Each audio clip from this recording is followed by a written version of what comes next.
Okay. Good morning, ladies and gentlemen. The meeting is now resumed and is in public session. Before we begin, can I remind members and those in public gallery to please turn off their mobile phones as they interfere with the recording equipment. Sorry, I'll make sure mine is going off as well here.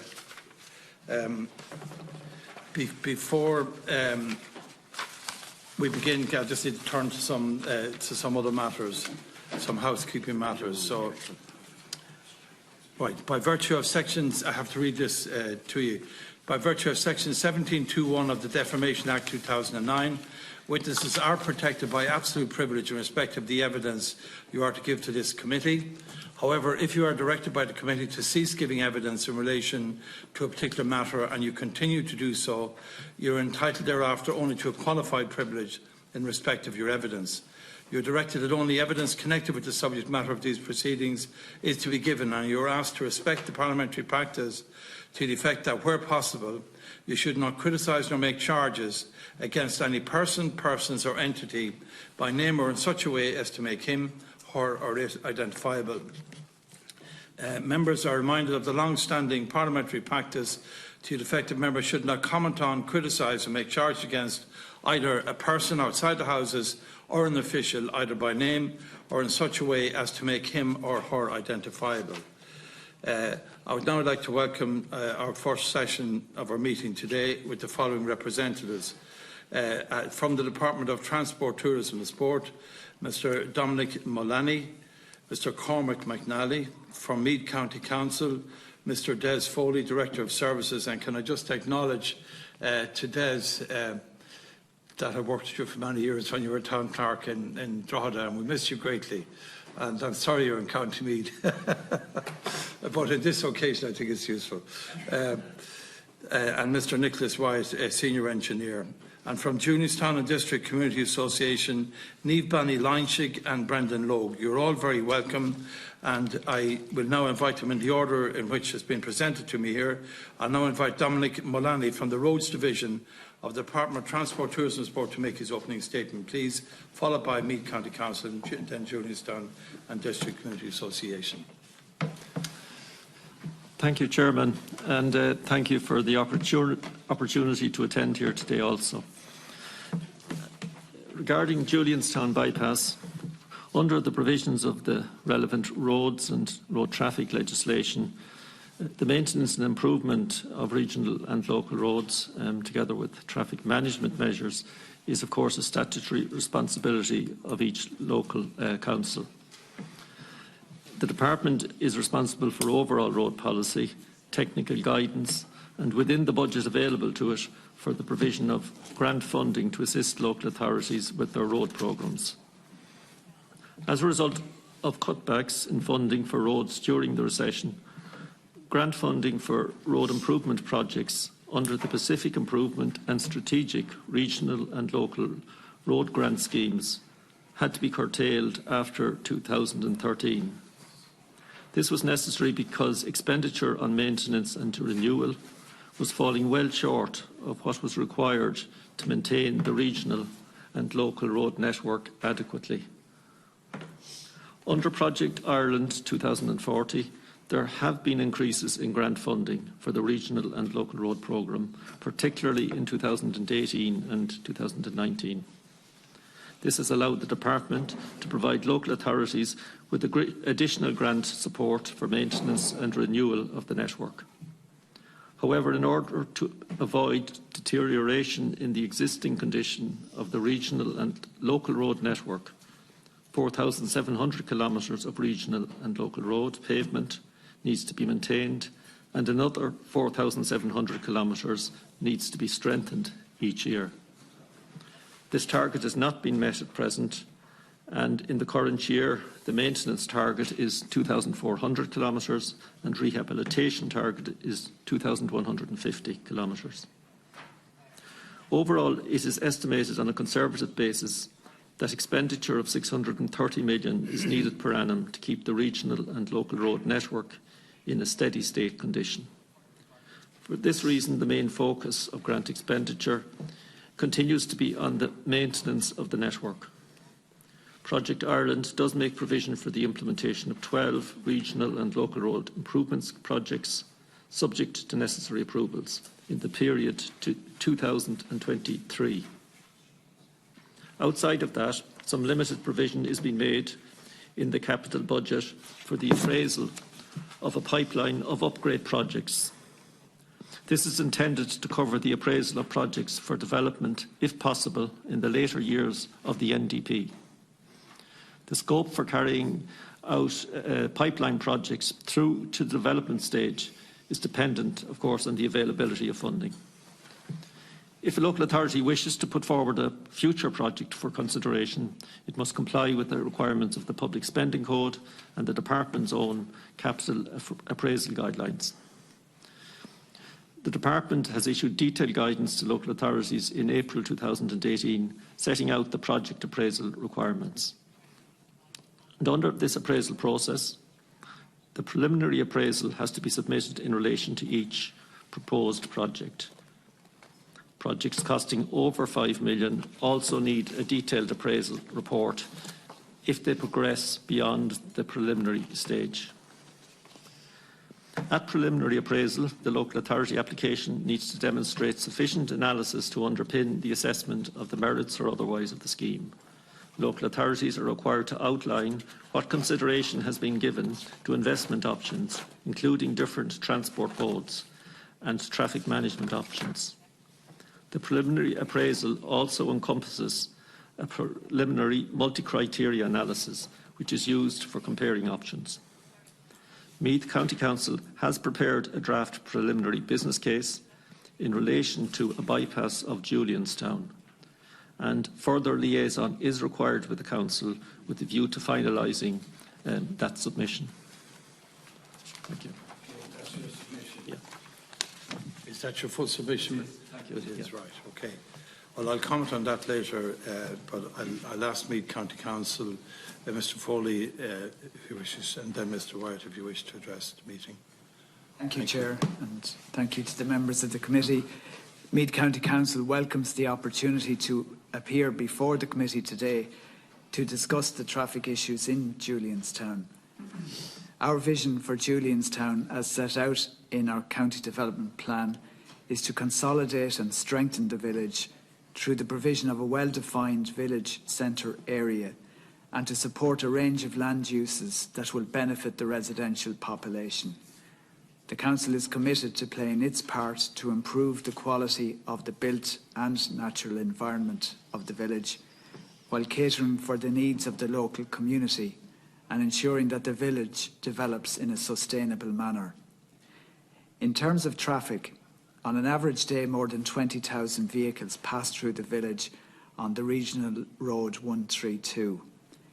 This is despite the opening of the Drogheda bypass section of the M1 motorway in 2003. The high traffic volumes create a situation which is incompatible with the Council's long-term vision for Julianstown and which is likely to worsen as Drogheda and Eastmead develop further. We therefore believe that the provision of a traffic solution for the village is central to realising the aspirations for Julianstown. The Council raised the matter of the traffic situation in Julianstown directly with the Minister of Transport at a meeting in January 2017.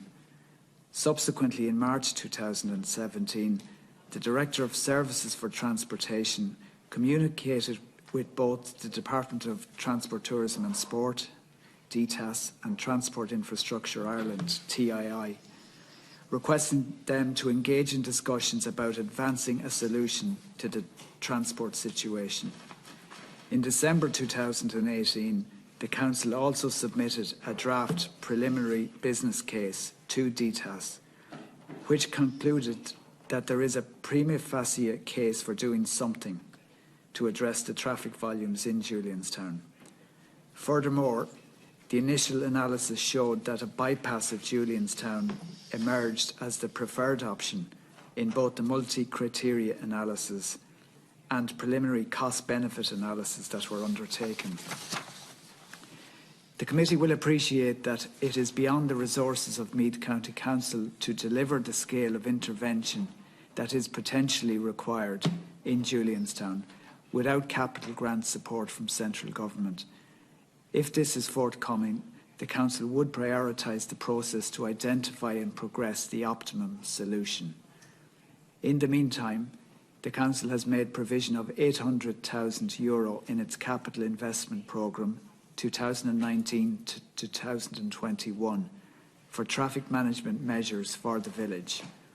Environmental studies are currently being undertaken in relation to the proposed interim traffic management measures in preparation for an application to Bord Pleanála for approval. Thank you. To make a contribution at this stage. Sorry, I've nothing to add to the opening statement now, but just we're available to answer the committee's questions in relation sure, of course, to... Okay, I now call on Niamh Banny Leinshig and Brendan Loeb to make their contribution. Niamh, Tom. Okay. Orlor Agat. Mr. Chairman and members of the committee, thank you very much for inviting representatives of Julianstown District Community Association to attend here today to give evidence about the heavy traffic and its effect on the village of Julianstown in County Meath. Julianstown is a village of 600 people situated on the R132 between Drogheda and Junction 7 of the M1 motorway. It's on the attached map. The R132 used to be the old N1 Dublin-Belfast road. In 2003, the M1 motorway opened, taking through traffic around Drogheda. However, traffic volumes remain high and continue to be grossly excessive for a small village. While it might have been expected to alleviate traffic congestion in Julianstown, the M1 has had little effect since A, it remains the primary access route to Drogheda South and East Meath, and B, the area has seen a very high rise in population growth in the last decade, with more planned. In fact, even today, there is enough land zoned in the southern environments of Drogheda to accommodate a population of more than 18,000, which is just short of the size of Sligo town. While there have been some suggestions that heavy traffic is caused by toll avoidance, this has not been borne out by technical studies on the traffic in the area. According to a briefing prepared by the NRA in 2016, see Annex 1, it has always been recognised by the authority and borne out in traffic studies undertaken that the old N1, existing R132 route, would continue to attract significant traffic volumes due to commercial and residential traffic movements in and around Drogheda town, the movements to and from Drogheda, and the movements to and from Drogheda Port. The decision of the NRA board to adopt the toll scheme noted that the existing R132 would continue to operate as a toll-free public road. A study carried out by the authority in 2012 demonstrated that this toll strategy had been effective, as the overall volume of toll avoidance rates on the M1 is effectively low at less than 3% through the length of the scheme. So today, we are seeing an average annual daily traffic, as measured by the TII itself, in excess of 20,000, with weekly levels exceeding 22,000. According to TII's Design Manual for Roads and Bridges, a Type 2 dual carriageway is recommended to carry this level of traffic and not a village street. Based on the analysis of the TII's network on traffic counters, Julianstown is the 16th busiest road in the country. There are 86 roads in total, including all motorways and national roads, and it's busier than the M6, M8, M9, M17 and M18, and all of the national roads apart from the N1, N6, N7, N8, N18 and N40. Just as well there aren't more than 86. Under EU law, traffic noise in the village has been modelled to be 15 to 20 decibels in excess of the World Health Organization thresholds for human health. It is suspected that there is significant air pollution coming from the traffic, in particular NO2, nitrogen dioxide. And if you breathe in oxygen dioxide for more than 10 minutes, you're dead. In a letter sent from Meath County Council to the Department of Transport, Tourism and Sport on the 14th of March, Mr Des Foley, Director of Services for Meath County Council, noted that the expected volume of traffic has grown significantly faster than was anticipated, when the M1 was approved. He noted that the future growth of Drogheda and Laytown Bettystown areas will further increase the pressure on the roads which pass through the village, and that the Council now believes it is imperative that work begins to find a solution to significantly ease traffic levels to a level that befits a village street. He forwarded a 2015 study by ACOM which shows that a local bypass of Julianstown is the most effective solution compared to a proposed distributor road in Bryanstown and a new link to the M1. Most recently, in December 2018, Meath County Council submitted a draft preliminary appraisal for a Julianstown bypass to the DTTAS, which looked at cost-benefit analysis of various proposed solutions. This document again recognises high journey times due to congestion, unsafe conditions for all road users, particularly pedestrians and cyclists. In Julianstown, we have about a mile between our two pedestrian crossings. So if you're trying to cross the road in the morning time, it's just like playing a gauntlet. Unhealthy environment due to air pollution, vibration and noise, lack of resilience of the transport network in North East Meath given increased future demands, and concludes that a Julianstown bypass is the preferred option based on a multi-criteria and cost-benefit analysis. In fact, the benefit to cost ratio based on reduction of congestion alone is 4:1, with an 80 million saving achieved. While the JDCA acknowledges that public transport has a role to play in transport policy overall, Julianstown is a special case because the health and safety of residents is of paramount concern. No public transport can solve the problems in Julianstown because a major portion of traffic travelling to Drogheda and East Meath passes through the village, including HGV traffic to the port. It is clear that the R132 should be designated as a national route in light of the traffic volume and the fact that it remains a strategic access route to Drogheda and Laytown and Bettystown, with a population in the region of 50,000. The upgrading to a national road can be done under Section 10 of the Roads Act 1993 by ministerial order, a purely administrative act. JDCA therefore asks as follows: upgrade the R132 to a national road. Minister for Transport to put Julianstown on a capital plan and expedite it. Meath County Council to adopt meaningful policies of the new county development plan to A, monitor traffic levels and the environment in Julianstown, and B, rapidly advance plans for the Julianstown bypass, for example, corridor selection to avoid granting planning permissions, etc. Last page. Julianstown residents hope that the public authorities, both at a local and national level, meet their responsibilities to accommodate the population of Drogheda and East Meath with appropriate infrastructure. At the moment, Julianstown is being crushed by extreme traffic. We are now fully committed to driving a solution, and if this means litigation, then we are more than prepared to go down that path. We are very confident that the way things have been done to date represent breaches of EU environmental law and of our fundamental right to a healthy environment. We are certain that if the administrative authorities fail to take action, they will be forced to do so by the courts. And thank you very much for the opportunity to put this evidence before the committee, and we look forward to answering the committee's questions. Sure. Mr. Logue, do you wish to add to that address? Yes, I do, please.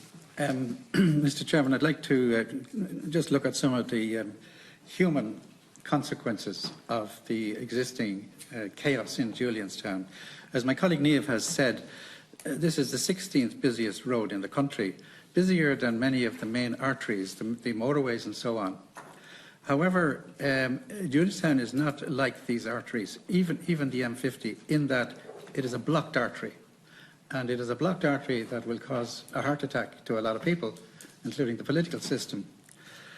Mr. Foley has said 2 years ago that it is now imperative that work begins to find a solution to significantly ease traffic volumes to the level that befits a village street, as my colleague Niamh just said. Roads, in the East Meath area generally, are the same now as they were 200 years ago, apart from the Duleek Road, which was realigned some years back. But that's not a big issue as far as Eastmeath is concerned. We're back to the era of the horse and cart. Anyone who has attempted to go through Julianstown into Laytown and pass through a road that is not wide enough to accommodate 2 cars in some cases, that is the bridge under the railway line, or other very narrow places like at the Church of Ireland. And, you know, these would hardly be adequate for horse and cart, let alone a traffic volume that is now coming from an estimated population in the Eastmeath and South Drogheda area of 40,000, which is planned to increase to 65,000 if you take in the zoned land which exists in the area. Another thing that's of interest, I think, here is that the traffic count is increasing by 2% per annum. And that, when you do your compound calculations, is much greater than you would otherwise think. Also, the count of the traffic in Julianstown, as far as we know, does not take into account traffic coming from the R150, that's the Duleek Road, heading to and from Drogheda. The counter is at the school at Whitecross, apparently. Now, another thing that's happening is that there's a new supermarket to be built by Aldi, or is now in the course of construction, and which will open shortly. This will bring much greater traffic from the hinterland through Julianstown, across the R150 Laytown Road, over to Aldi. Now, just picture yourself as a driver. You're driving to work, you're a commuter, you're from South Drogheda or you're from Eastmeath. You're sitting in a traffic jam, which is probably in the region of 1.2 to 2 kilometres back up the road towards Drogheda. It's creeping along. It may not even be creeping along. It may be stopped. Picture yourself in that situation. Perhaps you're under pressure to get to an appointment. Perhaps you're utterly frustrated with the way things are happening. In the evening time, it's even worse, in the sense that traffic becomes backed up on the R132 back as far as the Gormanston interchange. And it even is backed up onto the slip road onto the M1, and this represents a safety hazard. So, you know, the human cost of this is enormous. It's not just the financial cost, as my colleague Neil has indicated. There's a human cost to this, and there's a very significant human cost. Now, Neil also mentioned the pedestrian risks. Now, pedestrian risks, if you are a resident of the village of Julianstown and you wish to cross the R132 from its centre, for example, there is no safe place to cross between the Whitecross School and the village community garden, a distance of 1.2 kilometres. Now, if you want to cross, you've got to watch the traffic for an opportunity where there's a gap and dash across. And as you can imagine, that option is not available to elderly people.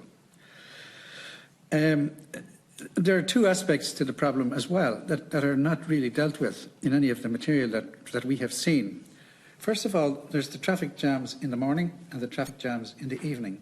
But in between, that is at the non-commuting times and at night, there is a very, very fast-moving traffic which, you know, is probably averaging 70 kilometres per hour in a 50-kilometre zone.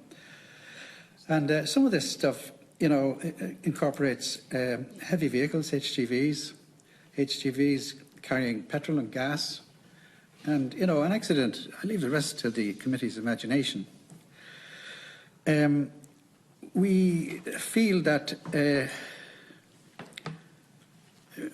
we can't see much progress happening at the moment. And we feel that eventually this blocked artery will result in a political issue. So again, as Niamh said, air monitoring is a major issue. We have installed at our own cost an air monitoring device. If it indicates that the air pollution exceeds EU levels, we are local residents will take legal action against the County Council and the Department, should that be necessary. So thank you very much, committee members and Chairman. So before I open up, I just want to talk to the Department just in terms of facts. In your submission, I think you were invited to talk about the Julianstown bypass. That's what this issue is about, and you would have been notified about that. And in the opening statement which you gave us, you mentioned Julianstown twice. That's once in the headline and then in the last line, basically. And I'm unhappy, not with you personally, and this is not a personal criticism. It's the department response to come into an Oireachtas committee to talk about the 16th busiest road in Ireland. In Ireland, the whole country is totally and woefully inadequate. And it refers nowhere to the fact that, you know, to the north-south economic corridor, to the development of Drogheda, the huge developments in East Meath, the traffic counts. All of those issues are absent from your contribution. And I just want to note that with regret. And I feel that if we can do something today to inform the department of where the real issues are for your department, because this will be your decision as a department, having done due and proper analysis of the facts and the figures, that it will be placed on the National Primary Road list. The traffic, as I understand it, and maybe the County Council can assist me in this to some extent, is that I think it's around an average about 20,000 cars per day. That's the equivalent of the traffic that's using, say, the Port Tunnel every day in and out of that village. But it's more than that, because you have thousands of new homes on their way, both in East Meath and in North Drogheda. So it's as if you have the city of Waterford, a population in excess of 60, 70, 80,000 people there by 10 years' time, all funneling through this road which was built 200 years ago and is totally unacceptable. So the importance of this nationally is for the department to recognise the pressure that development is putting on places like Julianstown, but also on the commuters who are delayed. I'm delayed on average maybe half an hour a day going through Julianstown, and the cost of that to me and other drivers as a commuter. And the question, obviously, in the report which the Council have done, which needs further examination, is the question of public transport alternatives to using the motorway. Now, I welcome, obviously, the DART development, which is hugely important, and the huge significant increase in capacity, but that's only part of the solution. So I would ask, maybe I'll take my colleagues in now, but I would ask you to perhaps maybe Meath County Council might address that issue in terms of the 4 options that you looked at for the future. You know, the weakness in your case, and I don't say it's a personal weakness, it's just that you need to look further. The public transport options need to be examined further, and I want the department, you know, to consider, you know, how they ought to respond now. And can I point out to the department that, as chairman, I looked for a briefing note, and I got it 2 months ago from the department, and it's far more comprehensive with respect than your opening statement here today. So I just think whoever was talking to you, they didn't tell you, you know, they didn't tell you anything about the story of Julianstown. You iterated none of the problems or the issues. I said that I'm talking to the department and that. Now I'll take, if I may, I know Deputy O'Keefe, he might want to give way to them, but can I welcome Councillor Paddy Mead and Councillor Annie Hoy as well, who are local councillors who are very concerned about this issue. And they're local councillors and they're very welcome here, and hopefully it will inform your council debate as well. Sorry, Deputy Bannock and then Deputy Munster. Thank you, Chairman. Just firstly to thank you for giving me the opportunity to attend here today. I'm not a member of the Transport Committee, but indeed the constituency of Louth, as we all know, stretches from Omeath to Julianstown, and I'd like to particularly welcome, obviously, Des, who you alluded to, who we soldiered in Louth County Council and Drogheda for a long period of time, but equally to welcome the department and indeed the Residents Association. I want to commend you in terms of the difficulties that you're experiencing there in terms of the presentation, firstly, of Julianstown. I have to say, we look at how villages are presented, and I certainly wouldn't blame you for not wanting to present your village because of the issue of traffic, but every time I go through it I find huge improvement in terms of the efforts of Tatey Towns and the association. Look, I'm not going to be repetitive, but I think it's important to stress the area of Drogheda South and Bettystown, Laytown, Julianstown has exploded exponentially from I was a young fella who went on summer holidays to Bettystown, and indeed to try and find your way around it is exacerbating, to say the least, from what it was many years ago. And we can blame planning, we can blame all sorts of issues around the growth of transport, but the reality is that the border corridor, as it's often been described, its location equidistant between Dublin and Belfast, has created that huge growth in the area. And I'm here today to support your view that, first of all, that the word I think used was that the village has been crushed with traffic, and obviously to testify to that as a public representative. The congestion that I experience day and daily, whether you're coming on the motorway or having to traverse, as the Chair has said, the traffic flows, there is a safety issue, not just in relation to the village. There's going to be, with a growth of 2% of traffic, there is going to be a problem on the motorway very, very shortly in terms of what has been alluded to, unless the department sits up and takes note. We can talk about the congestion, the pollution, the health and safety, all of which are a huge issue.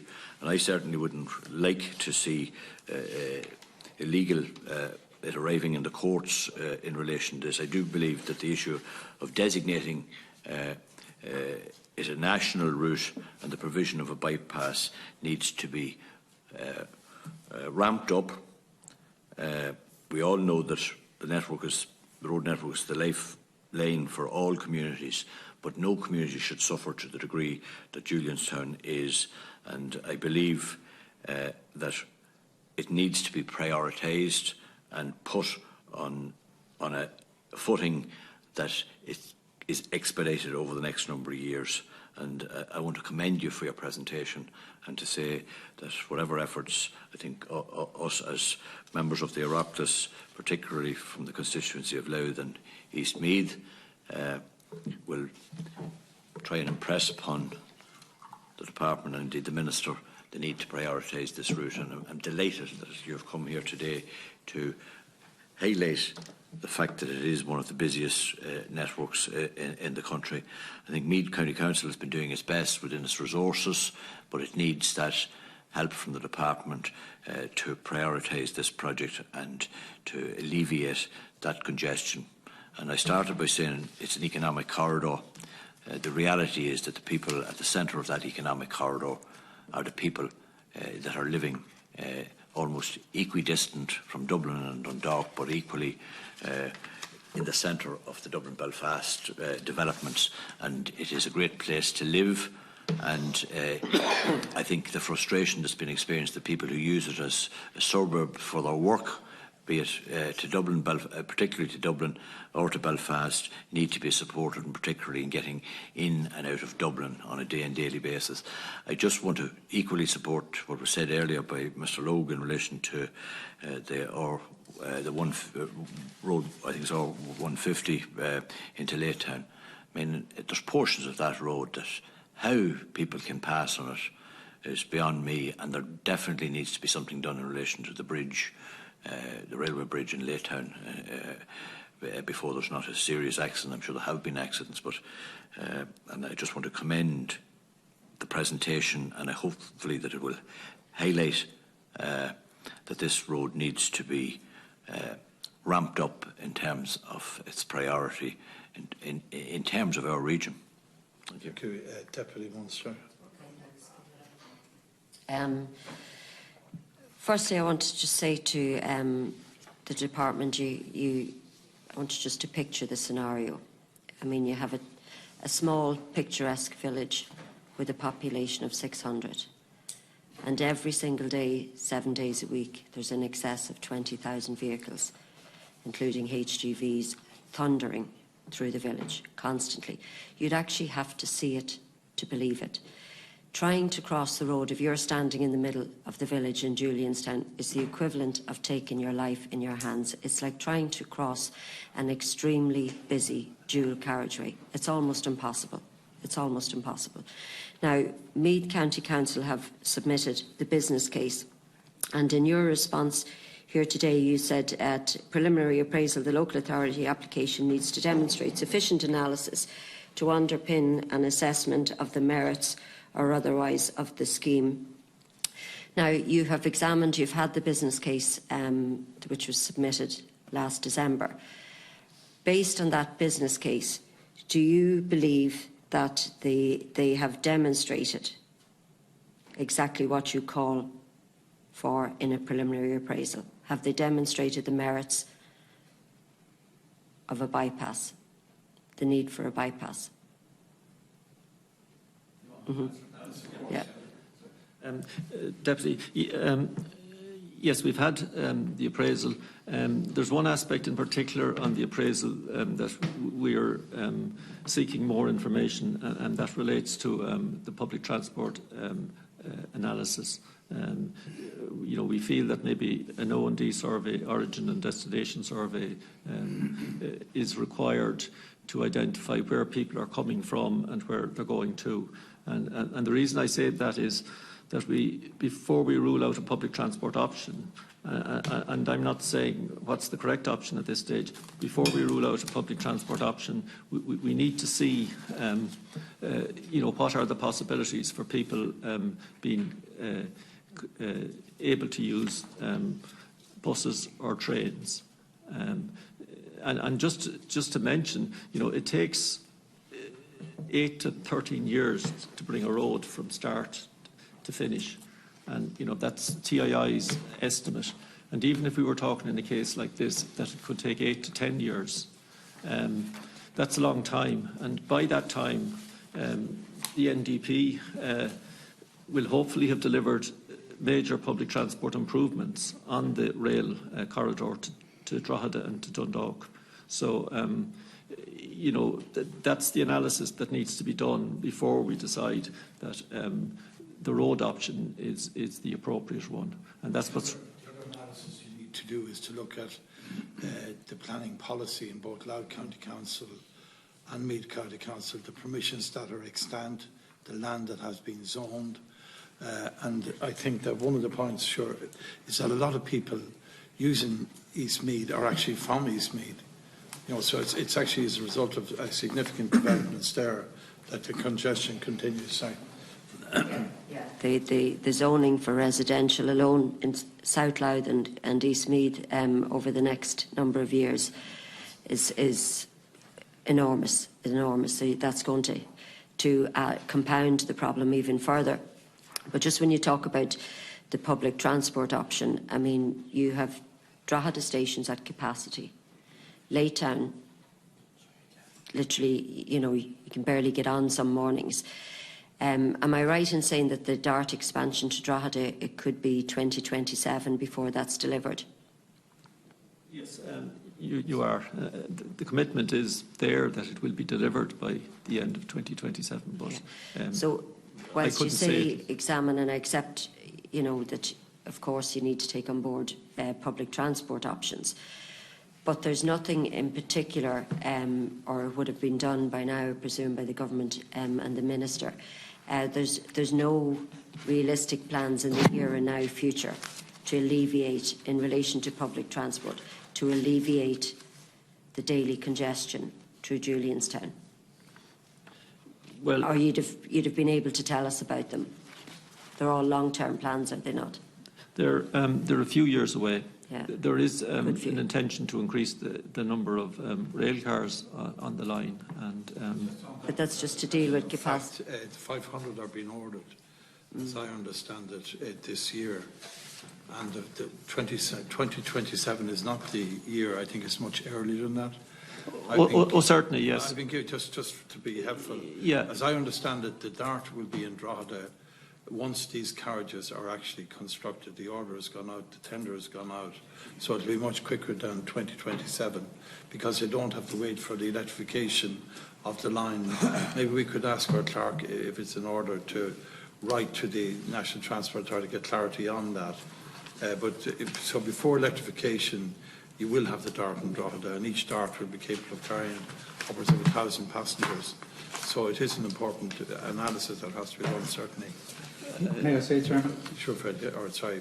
With regard to the question of public transport, Meath County Council's preliminary appraisal of this matter has concluded that public transport will not achieve the Council's own traffic objectives, and that a 4-to-1 cost-benefit analysis for the bypass to village.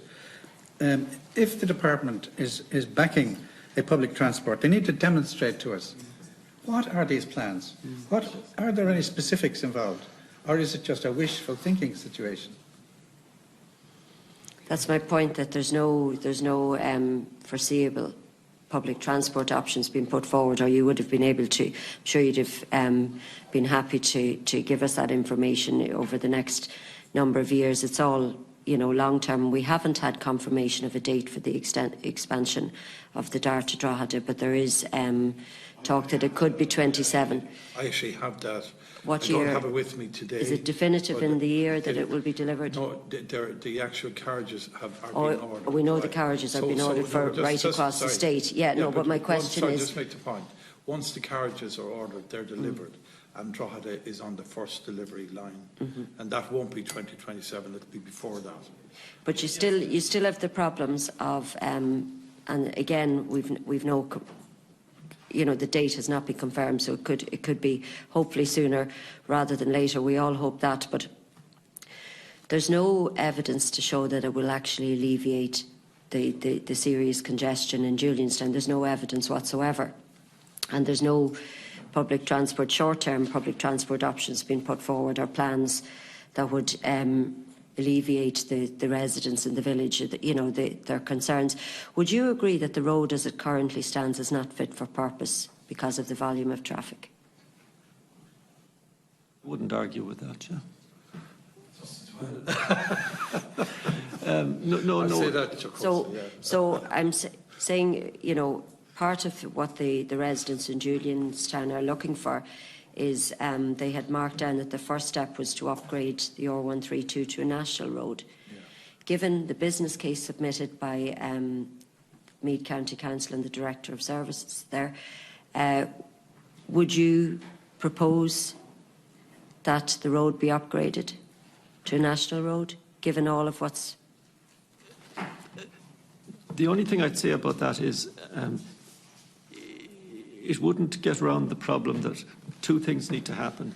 Firstly, the analysis has to be done. So even if it were a national road, TII would still have to do the analysis and the money would still have to be found. So regardless of whether it's a regional road or a national road, those two hurdles still have to be overcome. Just on a point there, TII have informed me that it is a matter for the department to recommend to TII, and they will accept whatever the department recommends. It's not TII who make that recommendation, it's yourselves. That's correct. That's what I've been told. That's correct, yeah. So therefore what you said is not correct then. That it's not the TII that will do it, it is you. Oh no, what I'm saying is the classification function rests with the Minister. Yes, so exactly. That's within the department. Yeah. Now, no, what I was saying was that even if the Minister did an order and made it a national road, TII would still have to go through the same process of undertaking the analysis and the justification in conjunction with the local authority, and they would still have to find the money for it. So they're the two issues that have to be addressed. Would that be a first step? Well, it certainly wouldn't harm any. It would be helpful if you considered that. Business case. If you considered that TII might be in a better position to deliver it more quickly, but they still would be. They still have to wrestle with the same timelines. It does take time to get projects up and running, and they'd still have to find the money. As of now, that the TII analysis. If the Minister puts it on his priority list, then it's de facto on the TII list. So if it's not on it, it'll never be done. So we've got to get it on that. And I think, sorry, Declan, I'll just bring in a second. Just to one question I need to know the answer to. How quick, I accept that you must look at all options, and option 4 has been identified as, needs more work done on it. So we have all the facts. How quickly could that be done? I mean, how quickly can that survey be done? I suppose Meath County Council might be in a better position to answer that, and they'd probably engage a specialist to do it. Yeah. I don't know. My guess is 6 to 9 months, but I'm open to correction. Sure, could you comment on that?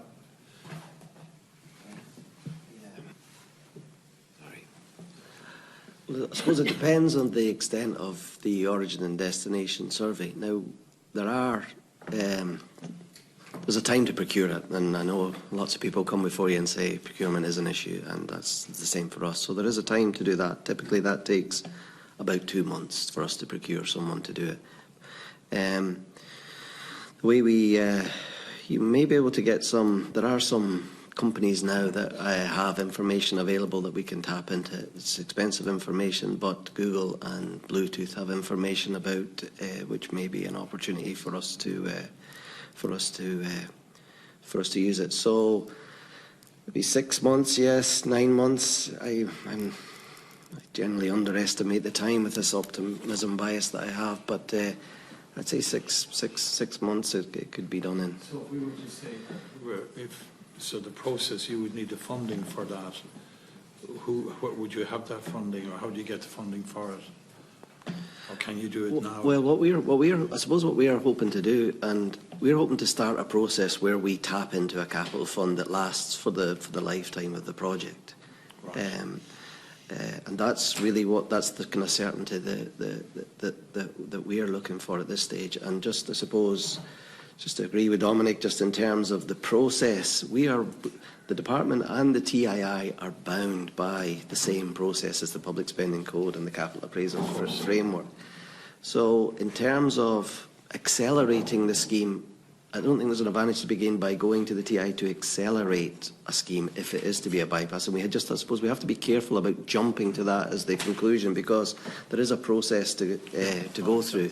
And I think it's important to know, just listening to the conversation, that a project appraisal this isn't the beginning and end of all the project appraisal that will be done in the scheme. It's an iterative process that will get progressively more detailed as we go through the point is, scheme. If the department are giving us this today, and if in 6 months' time we have much more data and they have much more data, it puts the case, and I agree it has to be incremental, it has to be strategic, it must be equitable in every way, but if we don't start that process, we never get there.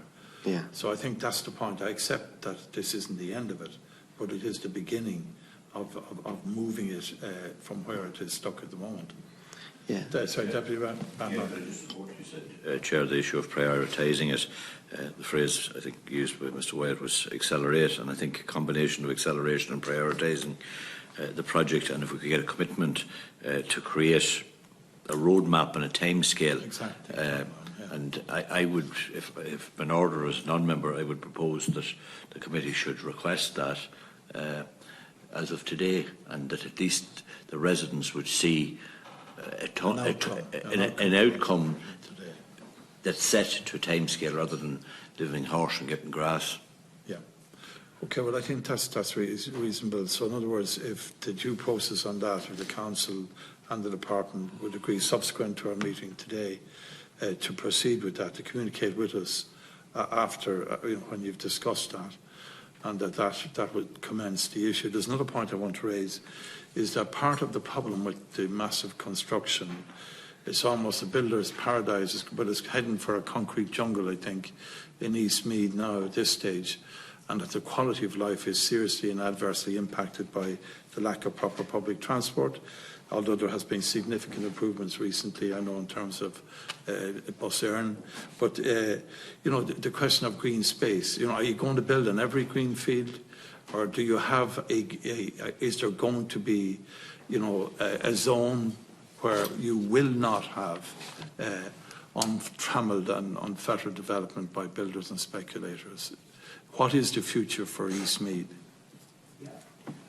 I think I can deal with that, Chair, and maybe on your first point to say that, yes, we will get into further discussion with the Department on the draft pre-appraisal report, and we can follow through on aspects of the report as mentioned, for example, the origin and destination survey that needs to be done, the public transport elements of the report that need to be further analysed. We can certainly do that, and I think we will get into early discussions following this meeting with our colleagues in the Department on that to try and finalise elements of the report. In terms of the further development of Drogheda and East Meath, I suppose it might be helpful. The Meath County Council are currently going through and have started the process of the County Development Plan, a review of the County Development Plan for the next 6 years. And the councillors present would be getting briefings on this currently.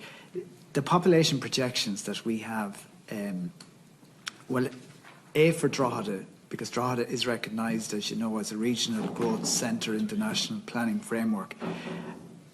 Our current population figures for Drogheda indicates a population of 41,000 people. It's set to grow to 50,000 people by 2031. East Meath, on the other hand, the current population is 11,800, almost 12,000 people. What the County Development Plan is setting out is a policy of consolidation in East Meath. So by 2026, the lifetime of this new County Development Plan, the population projection for East Meath is 13,300. So there will be some growth, but it's more the emphasis will be on consolidation of that growth. So that might help to answer maybe. So that means that it won't be a speculator's paradise. But No, what I'm talking about is, will there be green belts? Is there a green belt proposed? Recreation, amenity? Certainly, that's all. That's the key. That's the key, because people are fed up of the long commute day. The facts are that commuters in East Meath have the longest commute in the country, according to the CSO. I think it's the average commute is an hour and a half per day for commuters in East Meath. There's nobody else in the country has a longer commute, and I appreciate you may not be aware of that point. But I just think there's huge issues here between Drogheda in County Louth and East Meath, and that we need a new focus on the overall development of both communities. And I think the closer alignment between the councils is what is proposed in legislation which is coming. Yes. But we need joined up thinking, and we need incisive, decisive actions. And we need the Department of all. I know I go back to the point of today. We need the Department of Transport, and I appreciate you listening to us here.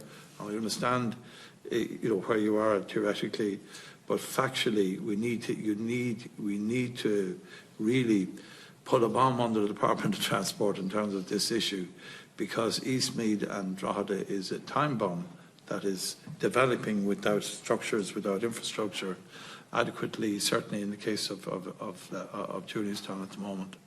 So I don't know if anybody will I close on that? Sorry, yeah. Welcome what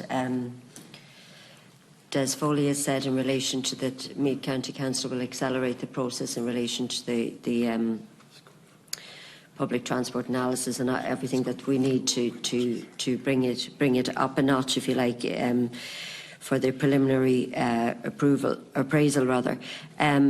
At that stage, if that could be done in the next 12 months, is it your opinion that government would give approval for the funding to include this if everything's tightened up and good to go? Is it your opinion that government will give approval for the funding for the go-ahead for the bypass in Julianstown? That's not one I could answer here today. That's the worry, you see. You see, that's the worry. I really couldn't. I'm sorry, but That's the concern. The business case will be made anyway. And the political Well, case you can will make be a made. business case, but I mean, I think it will represent a step further, and it's an incremental you can't get to the end point without going through that step. So that's as much as I can we can leave it say. this way then before we finish? Is that will you communicate maybe? I don't know who would be the department accountable here. Would you communicate to us following your discussions with Meath County Council as to the outcome of your discussion in relation to the further analysis that has to be done? Could we be informed of the Of course, yeah. No, exchange of correspondence in this? Yep, of course. Yep, if the department are happy with that, We can update you as soon as as you find. certain points have been reached. Of course, yeah. No, I appreciate that. Yeah. Without us going through FOI, which we have No, we continuously had won't. to do. We won't. I'm doing FOIs myself last night on TII, so there's a lack of transparency in lots of places. But I must say, look, come here, we've had a good outcome today. We had an excellent debate. And I would like to thank everybody who came here. The Joint Committee is now suspended until 12 p.m. and we have other people coming in then. So thank you very much for coming. Thank you. Here we are.